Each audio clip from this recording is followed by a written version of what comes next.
नमस्ते मैत्रिणींनो, आज मी आळूच्या वड्या बनवून दाखवणार आहे तुम्हाला। तर मी आळूची पाने घेतलीत बघा, 2-3 वेळा धुवून पुसून घेतलेली आहेत। तर आता पहिल्यांदा आपण खोबरे घालूया, भाजून घेऊया। मी खोबरे घेतलेलं आहे, 1 वाटी खोबरे घेतलेलं आहे।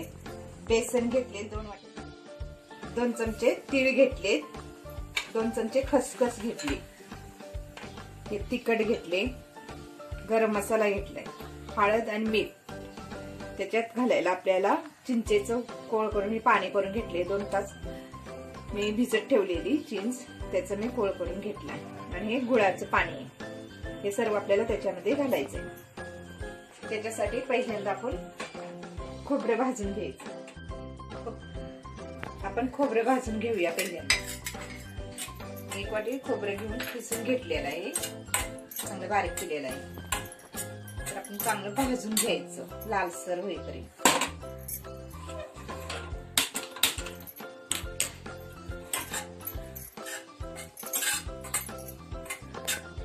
चांगलं लालसर होईपर्यंत चांगलं भाजून घ्यायचं।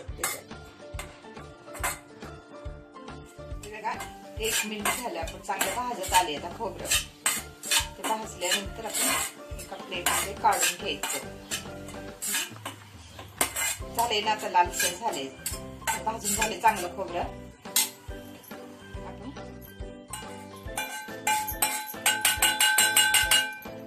तर त्याच्यामध्येच आपण खसखस टाकायची, खसखस पण भाजून घ्यायची चांगलं।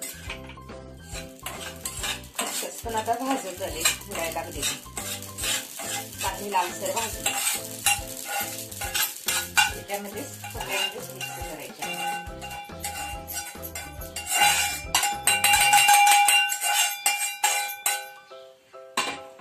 त्याच्यामध्ये तीळ पण भाजून घेऊया।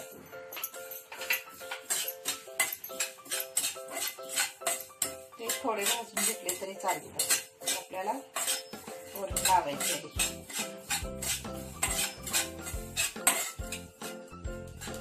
तीळ पण आता भाजून झालेत बघा चांगले। पण आता गॅस बंद करूया। त्याच्यामध्ये काढून घेतलेत आता मी तीळ, हे एकदम फुललेत बघा कसे।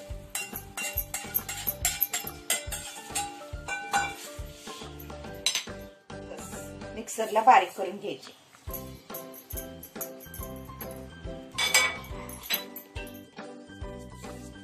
हे बघा आता बारीक करून मी मिक्सरला घेतलेलं आहे खोबरं। आता आपण त्या भांड्यामध्ये काढून घेऊया।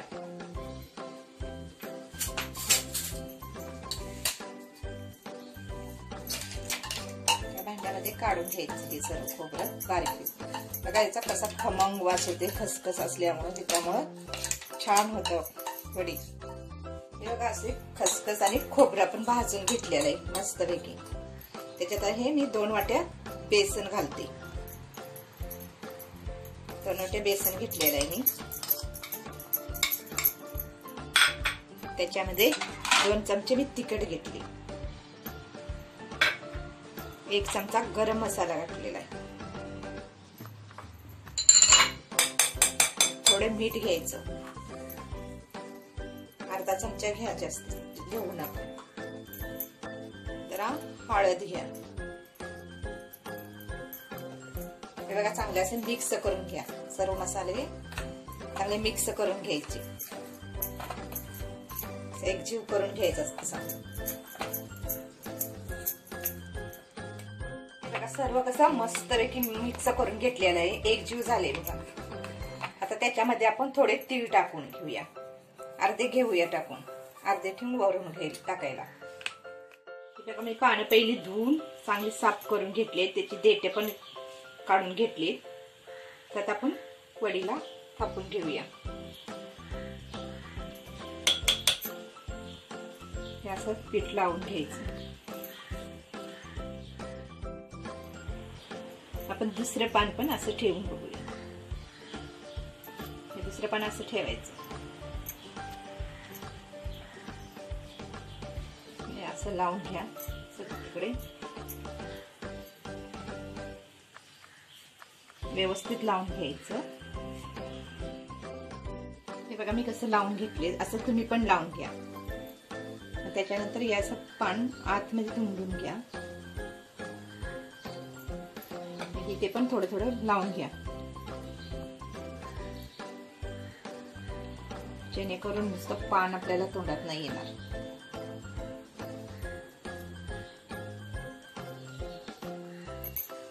घडी अशी तुंबडून घ्यायची,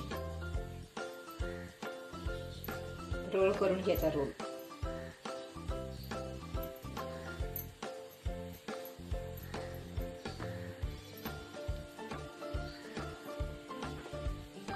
मी ह्या चाळणीला पहिलं तेल लावून घेतलेलं, त्याच्यामध्ये असं फिरते. असे एक एक करत आपण सर्व पानांची आता वडी. आपण गॅसवरती ना एक भांडे ठेवूया, त्याच्यामध्ये आपण उकडून घ्यायचे वड्या. मी इडलीचं भांडे ठेवले, तुमच्याकडे काही असेल ते ठेवू शकता. हे बघा पाणी ठेवलेलं आहे आतमध्ये, हे असं झाकण ठेवते जेणेकरून माझी चाळण वरती राहील. आता आपण वडी बनवायला घेऊया. आता आपण हे 15 ते 20 मिनिटं आपण चांगली वाफ देऊन काढायची. हे बघा आता आपल्या वड्या शिजून तयार झालेत आणि थंड करून पण घेतलीत. आता आपण ना काप करून घेऊया. तवा ठेवते,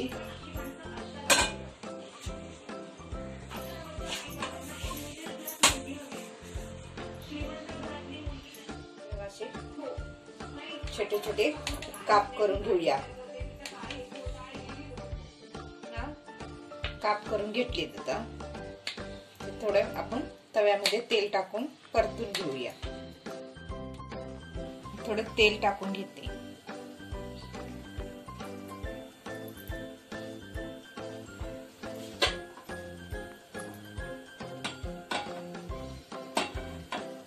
तेल गरम झाल्यानंतर आपण एक एक वडी अशी काप आपण फ्राय करून घ्यायचे.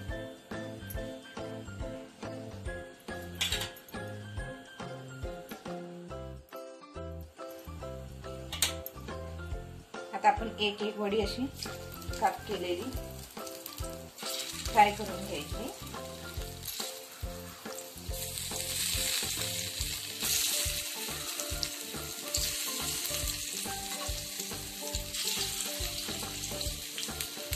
गॅस कमी ठेवा, नाहीतर करपली जाईल. आपल्याला जास्त करपवायची नाही. भाजून झाली असणार आहे बघा. बघा आता भाजलेली. आता उलटी करूया आपण. व्यवस्थित भाजून घ्यायचं, खूप छान लागतात. तुम्ही एक वेळ करून बघा माझ्या पद्धतीने.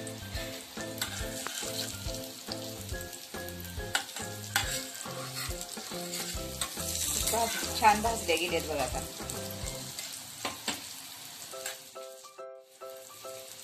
आता हे काढून घेऊया. आता एका प्लेट मध्ये काढून घेऊया.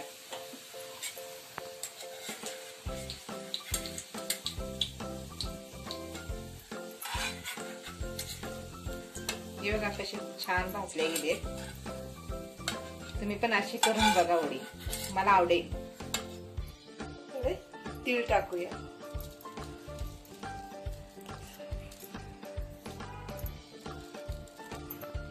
आणि कोथिंबीर पण घालूया जरा.